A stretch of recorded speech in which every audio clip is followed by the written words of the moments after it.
अस्सलाम वालेकुम। प्रोग्राम में आपको खुशामदीद। मैं हूं मसूद रज़ा। दो मामला पर आज के प्रोग्राम में हम बात करेंगे।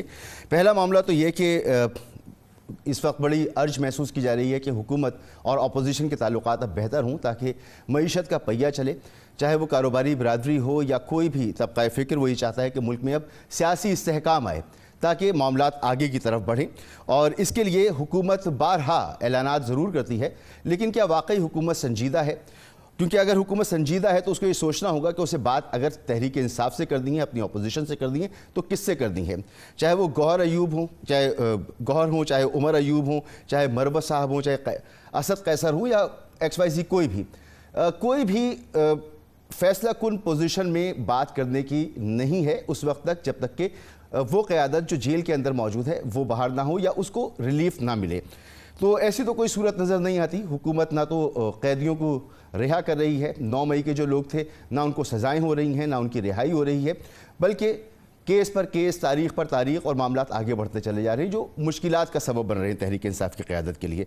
तो कोई CBM हुकूमत करे, कोई ऐसा जस्चर दिखाए जिसमें कि नज़र आए कि वो अपोजिशन से वाकई बात करने में संजीदा है, तो ऐसा फ़िलहाल नज़र तो नहीं आ रहा।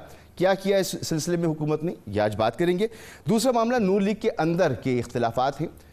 कल एक हंगामी इजलास तलब किया गया पंजाब की सतह पर, और मियाँ नवाज शरीफ साहब जो कि चीन में हैं उनकी हिदायत पर यह इजलास तलब किया गया। तो क्यों ये हंगामी इजलास तलब करना पड़ा, और इसका जो एलामिया है वो ये बताता है कि मियाँ नवाज शरीफ साहब को दोबारा सदर बनाना है पार्टी का।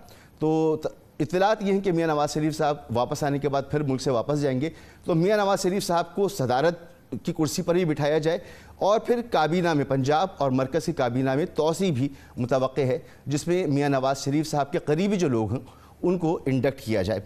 तो इन दोनों मामलों पर हम बात करेंगे। हमारे साथ अफनानुल्लाह खान साहब मौजूद हैं, रहनुमा मुस्लिम लीग नून के, डॉक्टर शर्मिला फारूकी साहिबा, रहनुमा पाकिस्तान पीपल्स पार्टी, और मोहतरमा मेहरबानो कुरैशी साहिबा, रहनुमा पाकिस्तान तहरीक इंसाफ। आप तीनों का बहुत बहुत शुक्रिया। जैसा कि मैंने जिक्र किया कि मुज़ाकरात के हवाले से राना सनाउल्लाह साहब का मानना ये था कि जो इलेक्शंस हुए हैं वो नवाज शरीफ साहब के ख़िलाफ़ साजिश थी, और इस साजिश को ख़त्म करने के लिए, साजिश को ओवरकम करने के लिए नवाज शरीफ साहब का पार्टी में आना ज़रूरी है। तो नवाज शरीफ के आए बग़ैर क्या पार्टी आगे बढ़ सकती है?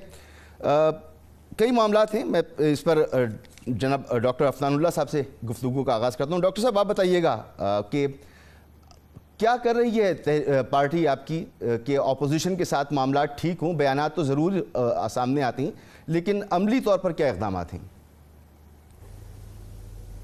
जी, बिस्मिल्लाहिर्रहमानिर्रहीम। देखिए, हमने तो बहुत दफ़ा कोशिश की है कि मामला अफ़हाम व तफ़हीम से हल किए जा सके, और बहुत दफ़ा जब हम पहले भी हुकूमत में थे, फिर उससे पहले अपोजिशन में थे, तब हमने बातचीत की, ऑफ़र की, चार्टर ऑफ डेमोक्रेसी की, चार्टर ऑफ रिकन्सिलिएशन की, मगर दूसरी तरफ से जो है वो गैर संजीदगी का मुज़ाहरा किया गया है हर दफ़ा। तो अब कल वाला बयान ही देख लें कि जी वो कहते हैं हमने DGI और आर्मी चीफ से बात करनी है।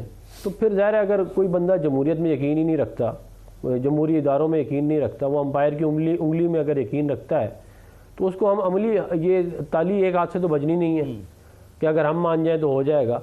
हमारे मानने से कुछ नहीं होगा। ये सवाल आप PTI से पूछें कि भाई वो किस चीज़ के अंदर इंटरेस्टेड है।